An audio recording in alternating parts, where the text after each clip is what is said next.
This is Mac OS Ken. Outlining Apple Intelligence, a bit of reaction to Apple's AI moves, and a peek at iOS and iPadOS 18.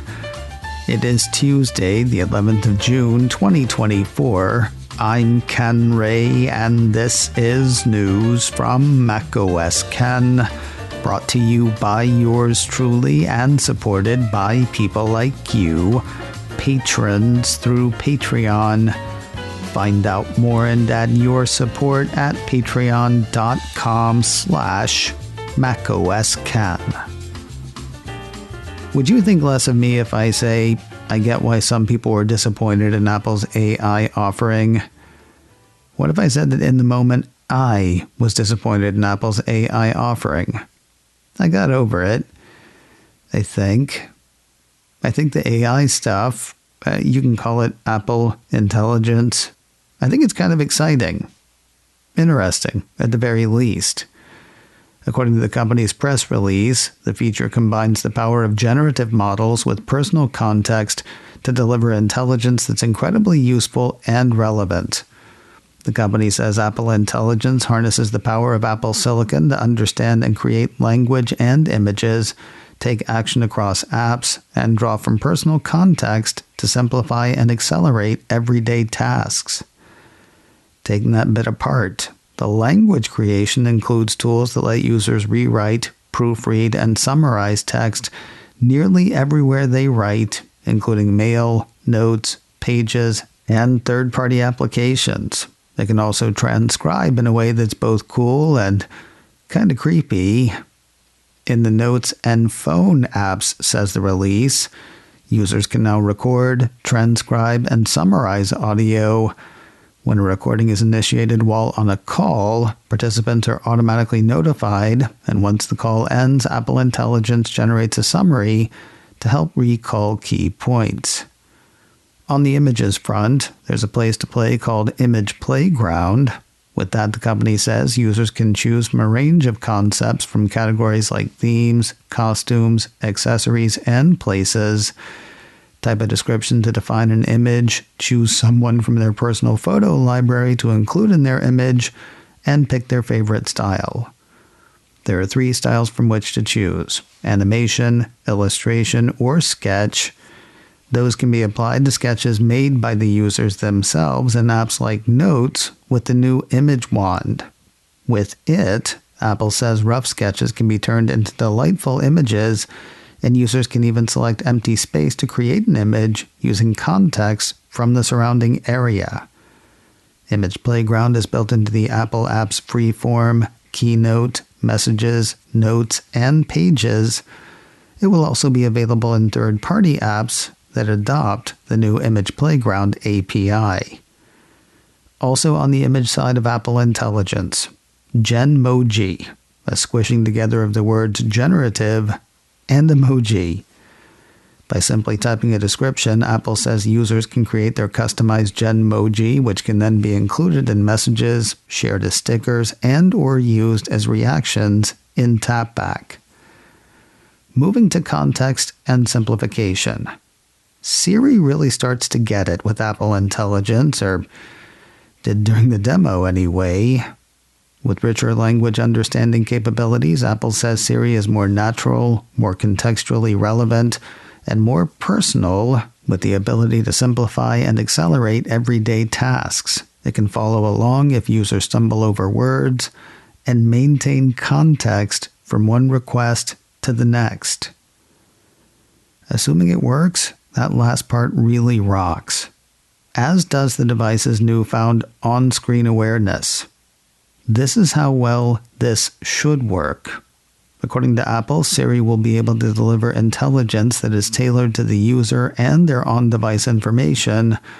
For example, a user can say, "Play that podcast that Jamie recommended," and Siri will locate and play the episode without the user having to remember whether it was mentioned in a text or an email.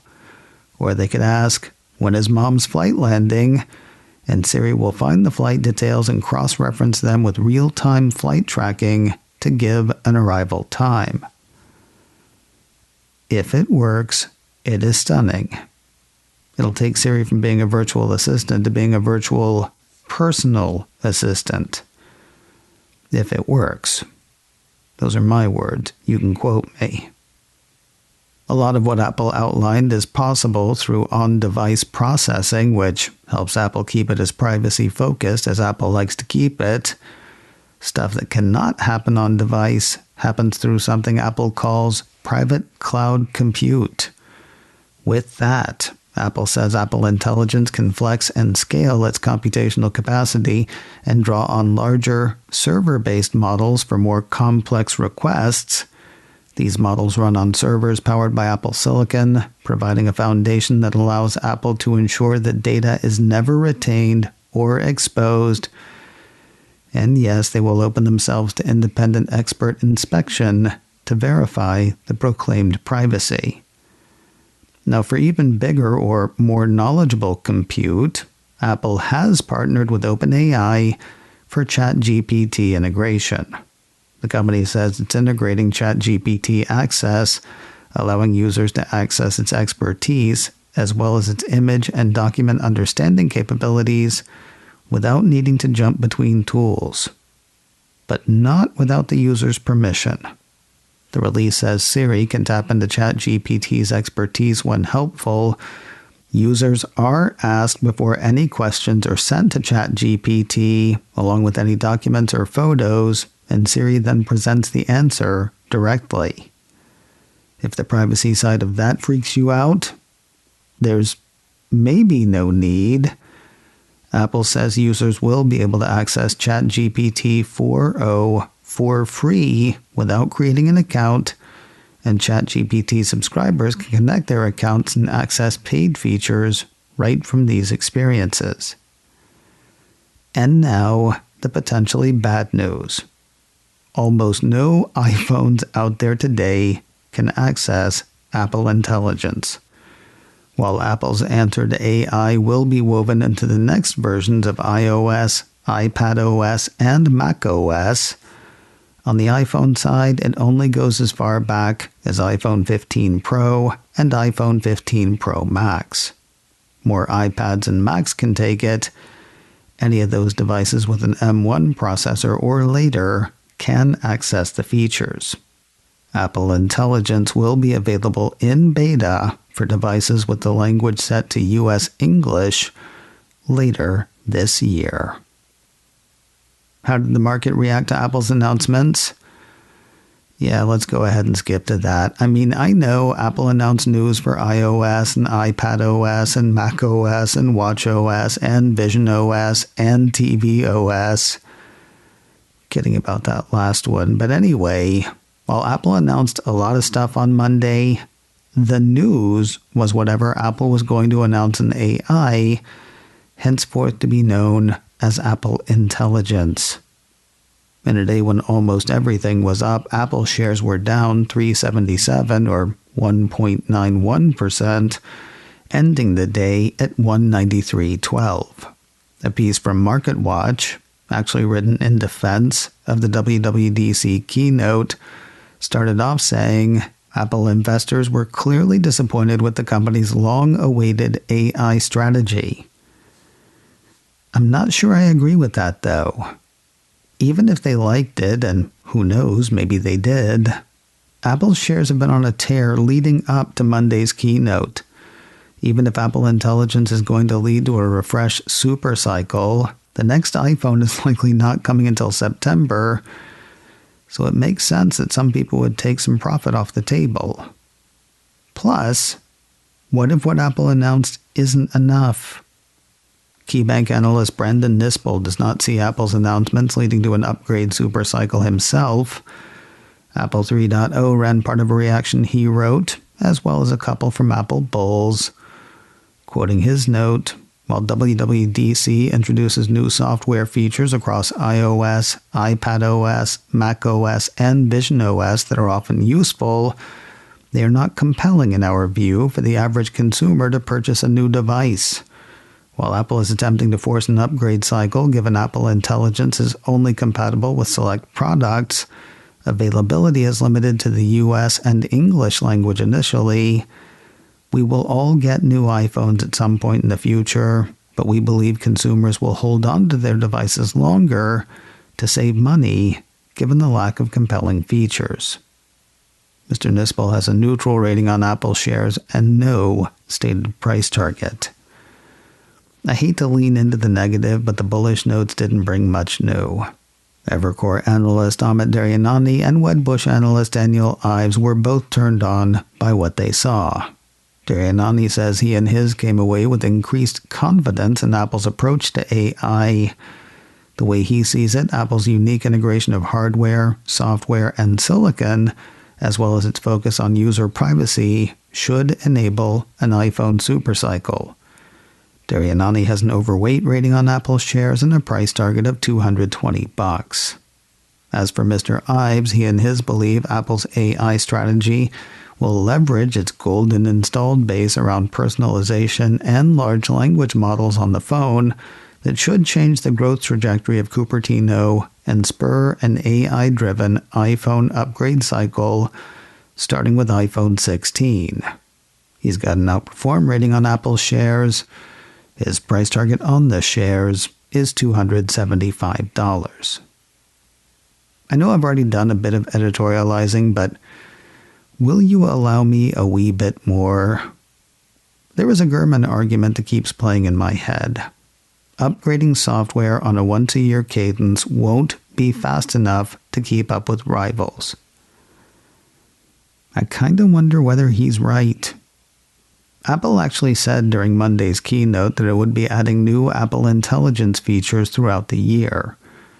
Seems to me that what we're heading towards is not new features, wait a year, new features, wait a year.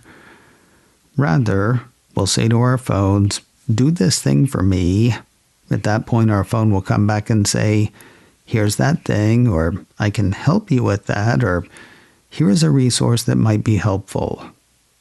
We need to get out of the iOS 18, iOS 19, iOS 20 cadence and assume, at least as far as Apple Intelligence is concerned, that ability will constantly evolve rather than features being added on a schedule. Continuous improvement, continuous delivery.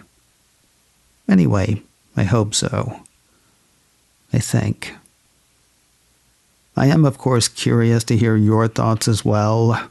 Are you into Apple Intelligence? Does it turn you off? How do you feel about the deal with OpenAI? Your thoughts are not only welcome, they are requested. 2 ways to share those. You can send me an email, info@macosken.com, or leave me a voicemail, 716-780-4080.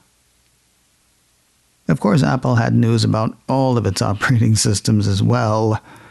tvOS pretty much not included. Highlights of iOS 18 include new ways to customize the home screen, lock screen, and control center.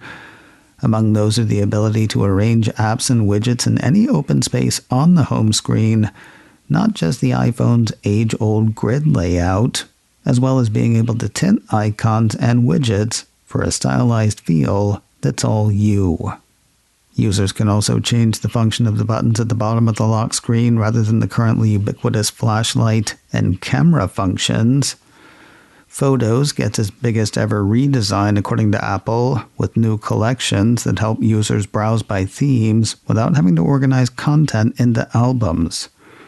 iMessage gets new text effects, letting users customize the look of words down to the individual letter.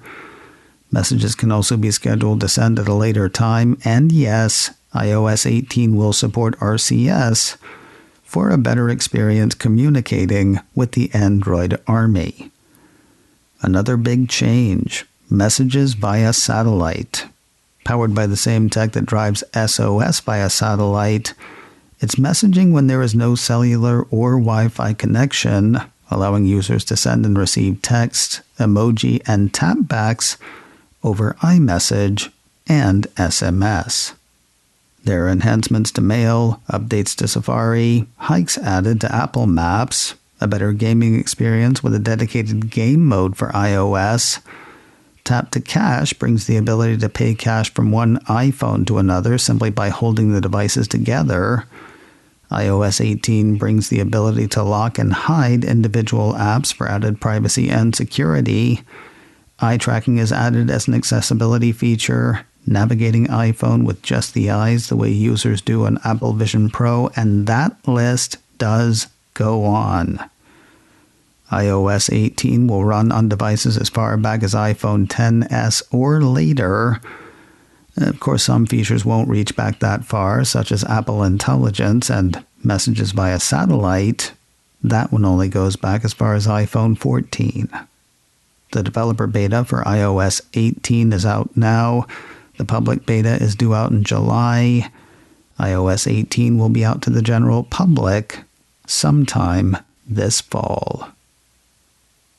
On now to the tablet and iPadOS 18. Hang on to your hats. Apple's Fondle Slab finally has a calculator of its own. Well, it will. There's also a pretty amazing feature called Math Notes. Basically, you type or write out mathematical equations, and iPad solves them, displaying the answer in your handwriting. Speaking of handwriting, a feature called Smart Script will clean up your handwriting by smoothing and straightening handwritten text, yet leaving you with something that still looks like your handwriting. As a pen guy, I'm not sure I love it, but I do think I kind of like it. As is always the way, changes in iOS make their way to the tablet.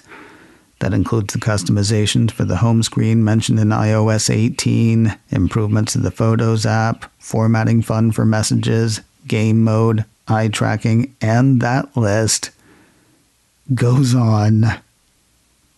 After years together, I may finally consider a new iPad. Probably not, but I will have to if I want 18.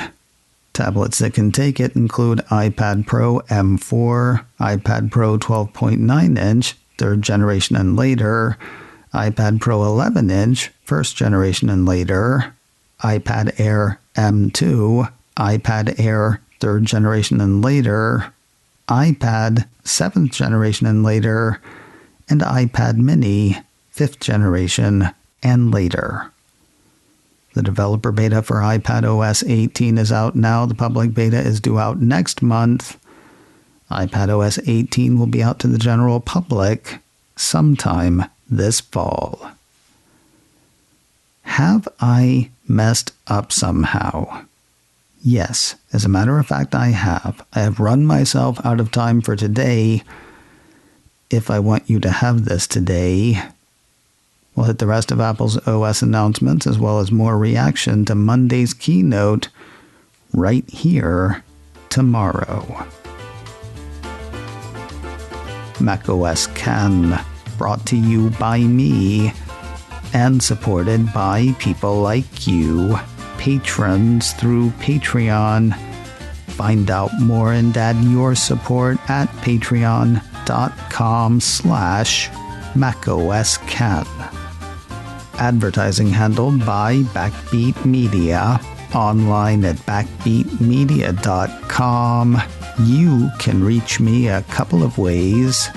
Info at macosken.com or call 716-780-4080.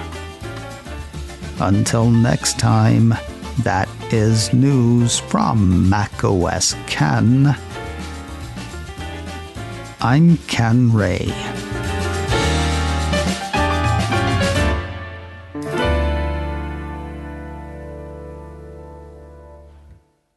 Ciao.